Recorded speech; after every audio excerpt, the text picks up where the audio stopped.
Hey everyone, so in this video, I'm going to show you how to connect PayPal with Huel. So this video is going to be particularly useful for individuals who want to start using PayPal to pay for their Huel subscriptions.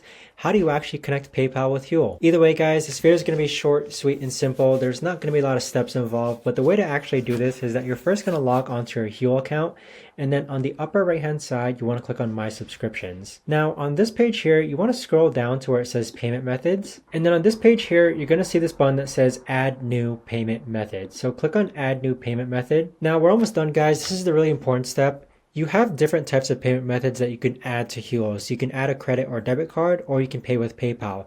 Go ahead and click on Pay with PayPal, and then it's going to actually redirect you to your PayPal account.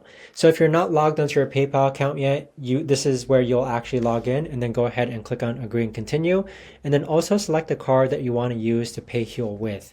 But that right there, guys, is the best and easiest way that I know of to actually go ahead and connect PayPal with Huel. If you guys know of a better or easier way to actually do this, let me know in the comments down below. I would love to know. But thanks so much for watching everyone, and I'll see you guys all in the next video.